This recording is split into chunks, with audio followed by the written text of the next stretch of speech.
तो दोस्तों पूरी और सही जानकारी के लिए आप वीडियो को शुरू से लगाकर अंत तक पूरा जरूर देखें और वीडियो को ज्यादा शेयर करें। और हमारी एक छोटी सी रिक्वेस्ट है, अगर आप हमारे चैनल पर पहली बार विजिट करें तो चैनल को लाल बटन दबा के सब्सक्राइब जरूर करें और दोस्तों साथ में लगा छोटा सा बेल आइकन बटन उसे जरूर दबाएं। दोस्तों इससे क्या होगा, जो भी आने वाली नई नई वीडियो की जानकारी आपको बिना किसी रुकावट से मिलती रहेगी। दोस्तों यहाँ पर अपडेट लगेगी, ये ईपीएस 94 पेंशनर्स लेटेस्ट अपडेट है। 65 लाख ईपीएस 94 पेंशनर्स की न्यूनतम पेंशन 7,500 बढ़ोतरी के लिए श्री गुरुमुख सिंह साइल 65 NSCR के नाम खुला पत्र। तो दोस्तों आपको बता दूं, आप किसान आंदोलन का समर्थन कर रहे हैं, अच्छी बात है, किंतु कृषि कानून का मुद्दा जितना अच्छा एक आप किसान समझ सकता है, कोई दूजा नहीं। लेकिन आम किसान कम विशेष किसान की उनकी पैरवी करते नजर आ रहे हैं। ऐसे में नहीं बल्कि लोग कह रहे हैं और कि टीवी में लाखों लोगों के लिए जिस प्रकार खाना पीने सोने ओढ़ने का इंतजाम दिखाया जा रहा है, शायद किसान जिसे में गरीबों की श्रेणी में रख कर देखते हैं, ये सब उनके कपूत के बाहर ही होना चाहिए। हम जब देश के 65 लाख ईपीएस 95 के बाद सोचते हैं तो यहाँ भी आम और खास पुरुष श्रेणियां दिखाई देती है। कुछ अत्यंत गरीब तो कुछ अत्यंत सक्षम। औसतन सभी वरिष्ठ नागरिक शारीरिक आर्थिक रूप से न केवल कमजोर है बल्कि इस दुनिया से कुछ करने की कंगाल पर है, अनेक तो विदा ही ले चुके हैं। पिछले 4 सालों से सभी पेंशनर्स अपनी अपनी सहमति समर्थन के अनुसार अपनी पेंशन की जायजा मांगों के लिए सड़कों पर ही नहीं बल्कि कोर्ट में भी संघर्ष करते चले आ रहे हैं। हमें तो अब तक किसी का समर्थन नहीं मिला, न देश के अंदर न देश के बाहर से। जितना भी विपक्ष के राजनीतिक दल है उनमें से एक ने भी सामने आकर हमारा समर्थन करना तो दूर किया, अपनी नजरें क्रम और इनायत करना की जरूरत महसूस नहीं की। जिस प्रकार पूरे देश के किसानों की हालत है उससे बेहतर तो पूरे देश के ईपीएस 94 के शंकित वरिष्ठ नागरिकों की भी है।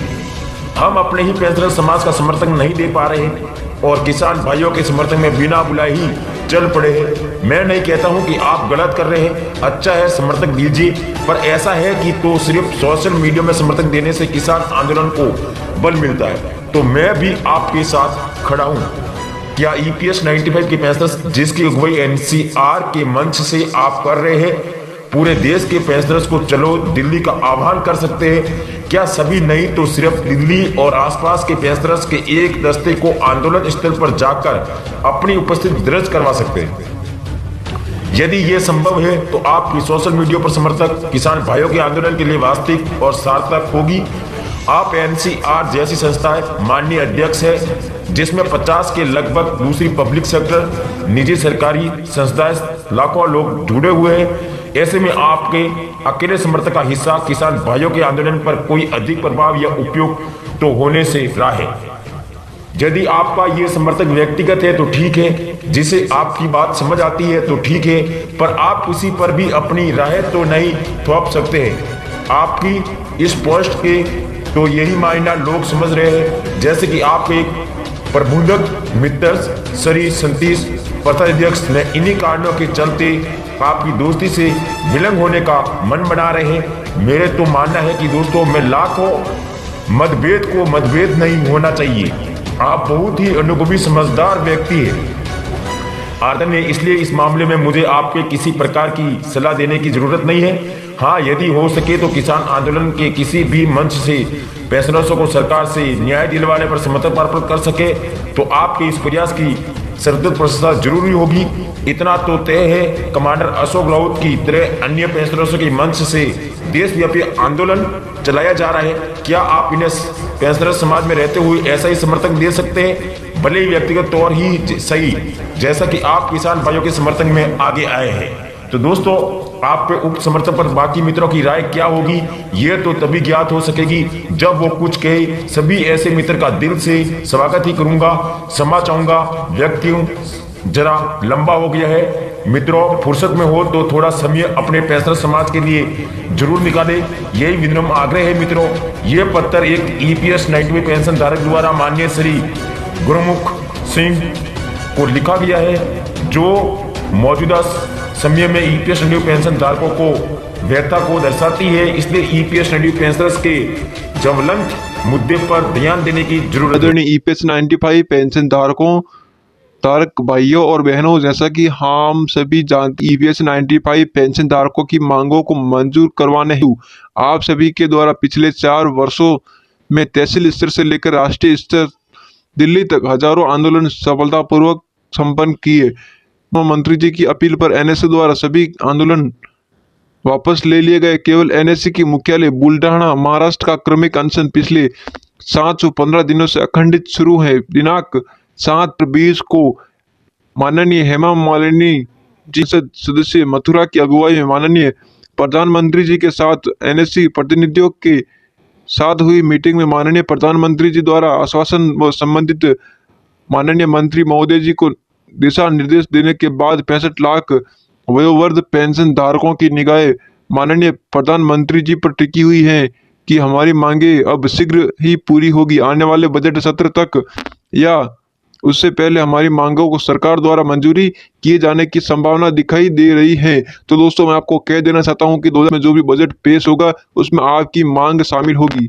तो दोस्तों, मैं आपको ये स्पष्ट रूप से कह दे रहा हूं। और दोस्तों, आगे लिखा हुआ है, इस प्रक्रिया में पार्लियामेंट कमेटी ऑनर लेबल सहित कई घटकों की अपनी अपनी भूमिकाएं हैं। हमें विदित है कि हमारे पेंशन धारक भाई बहन दिन प्रतिदिन हमें छोड़कर संसार से विदा हो रहे हैं, इसलिए NSC द्वारा हमारी मांगों को शीघ्र मंजूर करवाने हेतु राष्ट्रीय स्तर पर महासंपर्क अभियान शुरू किया गया है।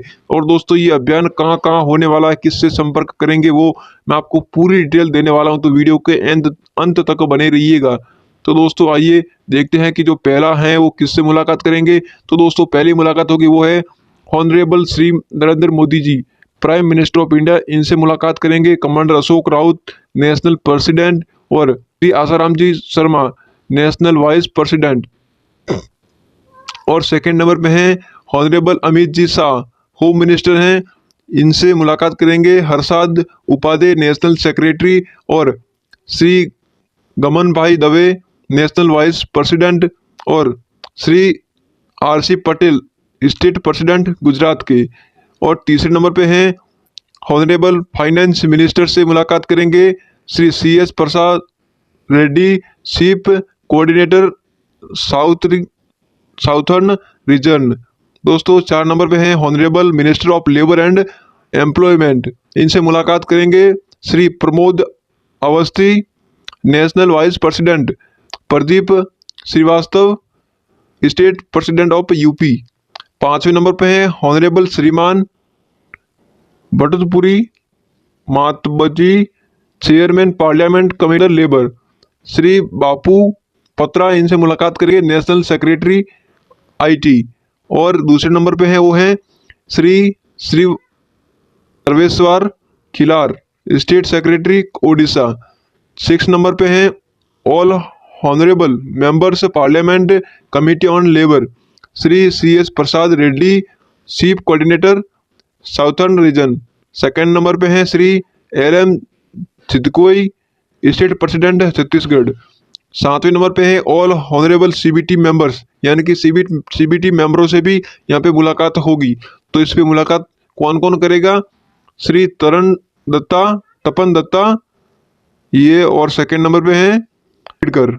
और 8वें नंबर पे हैं honourable CPF EPFO new Delhi, यानी कि EPFO से भी मुलाकात होगी, EPFO के मेंबरों से भी मुलाकात होगी। यहाँ पे EPFO से मुलाकात कौन करेगा? Shri Ranjeev Dutt Singh Dasu दांदी, chief coordinator northern reason. यानी कि दोस्तों, कौन कौन से अब जो मीटिंग होगी, इस मीटिंग में क्या क्या फैसला मिलेगा, कौन कौन से संगठन से क्या क्या अपने को सहायता मिलेगी, वो आपको पूरी जानकारी हमारे चैनल द्वारा आपको देखने को मिलेगी। तो दोस्तों, आप सभी से रिक्वेस्ट है कि आप हमारे चैनल को सब्सक्राइब जरूर कीजिएगा और पास में घंटी के बेल आइकॉन को ऑल पे जरूर सेलेक्ट कीजिएगा, ताकि आपको ये मीटिंगें होने वाली हैं इनकी पूरी डिटेल विस्तार में आपको मिलेगी। तो दोस्तों, इसी के साथ मैं अपने वीडियो की अंतिम विदाई लेता हूँ। जय हिंद, वंदे मातरम।